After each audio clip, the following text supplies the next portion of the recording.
कैसे पावर हो गया हमारा घर में कैसे देखा बाबूजी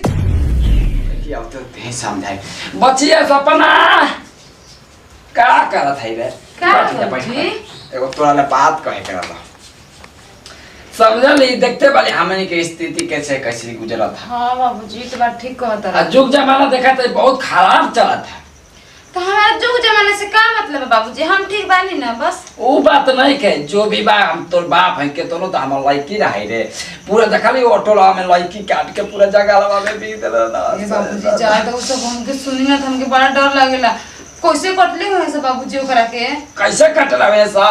पूरा अब तो क्या का बताई एगो नहीं बात बताए पढ़े जात है ना तो आराम से जाइए आराम से आइए आके हरो तो कोई से बात मत क्या सखी सलाड़ी दुश्मन है सा आज भाई सब बाबूजी जब पढ़े जाए ना तब हमरा के तू ये बातें सिखा दे जैसे लगे कि हमारे पास दिमाग ही नाटे दिमाग ना है उकुल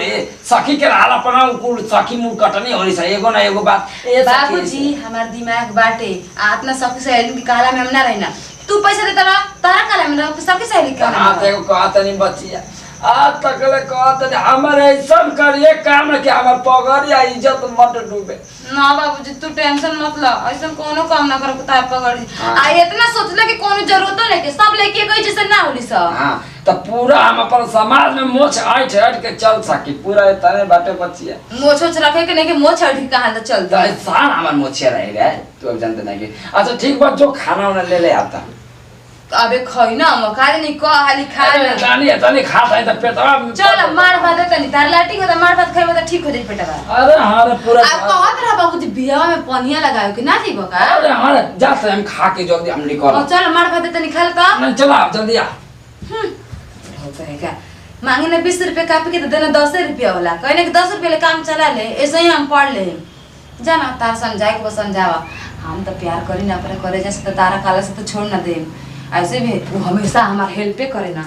जब मांग देना 100 रुपया मांगे तो 200 रुपए देना तो उनका ना बात मानता है बुढ़ऊ की बात माना हम 10 रुपया आराम से हम पढ़ के इंटर फाइनल कर ले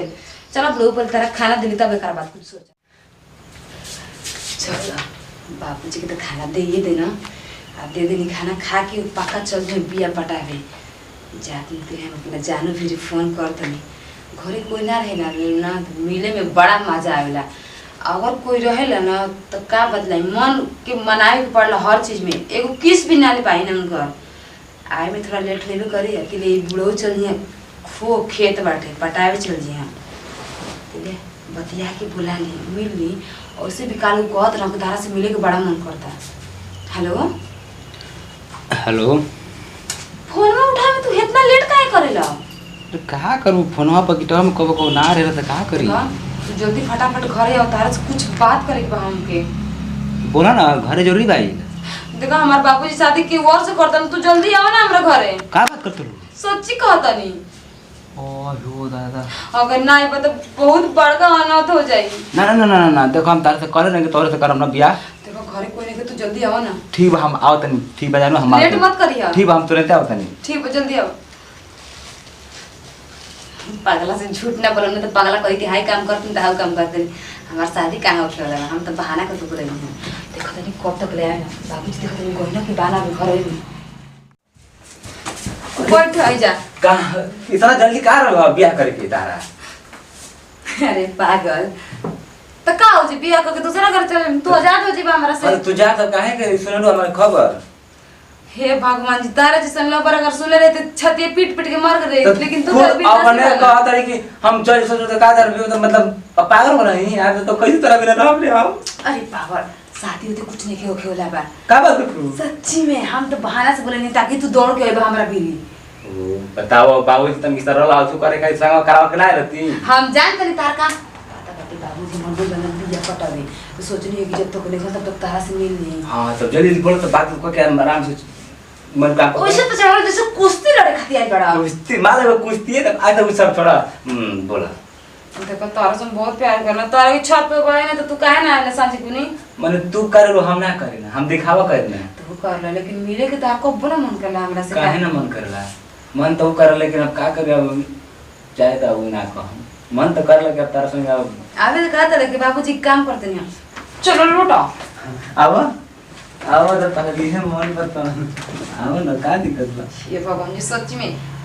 ये होनी रगड़ तू रहे ना जिंदगी में पगल सब गाना बनाते रहे ओ सही जस्ट तू लागेला ते अब चुम्मा ना देवल वाला को पागल बनाया एगो दाल सोच के बढ़िया से मीठे बैठे ला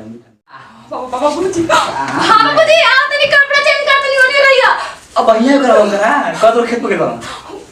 का करिए बाबूजी फौजी हम जा अरे मोटा काटू वाला जी नो मां ये जे तू आ ना अरे दादा निकल मारे ना ये चोरी ओए बाबूजी अरे ओके पाम पर ये बवन मशीन का करता है रे हां बाबूजी घर में मूस ढेर हो गइल बाना सा का बड़ा था कुछ बात है का रे अरे बाबूजी मूस तबियत खराब नहीं है ना मूस बाबूजी दवाई डाले मूस का था ये करा में दवाई डाले रही वही दिन मैं लेकर गिरा सा अरे बाबूजी ये गोली ला तो कतई से भाग के घर में आ गए पंपा ना लेवे के अरे बाबूजी जे बुझिंगा पटारे खाते पागल बड़ा बैठा नहीं जा गेहूं पाटल ना हट गया बिया पता पंप देता ना सा मुझ का बड़ा हमारा के बेरे पंप ले हम पंप फाड़ देता ना सा अपना के बेरे पंप ने खासा मतलब देते पंप वाले पे बाबूजी हम सब छोड़ो ना बाद में पटा लियो अरे निकाल दे लागत बेटा हमारे पंप वाले अरे ओए द आई कहां यूज कैसे कुका है अरे बाबूजी गेहूं का बढ़िया बिया वाला गाड़ी करे पूरा गाज करा था अरे पूरा गरम नहीं रहा बाबूजी अरे बाप रे जाने वाला रसरी अरे बुढ़ावा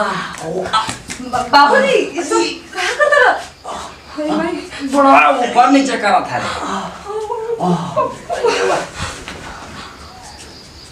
ये क्या रे चोरा करे बाबूजी ये क्या रान वाली क्या है बताओ भागो ना ये भैया तू कैसे पावर हो गया हमारा घर में कैसे देखो बाबूजी छोड़ बाबूजी वो भाई रखा रे हाँ बाबूजी घूंघटे वो मांग के आए लोग खाए करती हम डरा भी नहीं हम की बोली लग पे ऐसे लुकवा देनी भाग जा सही बात है तो क्या बता लिया तो क्या बोलती जो बच्चा जो तो क्या बोलती रे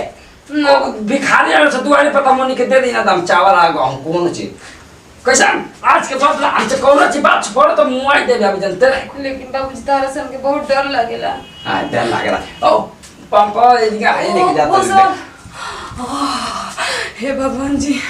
हे माता रानी भला हमरा के बचा दे तो बाबूजी हमरा के पक्का काट के फेंक देल रहतन जब हमरा से भेटला तब हमरा के इतना बुद्धि समझावला पूरा उदा जंतर के मतलब भरवा रहला मिले कहती आई रहला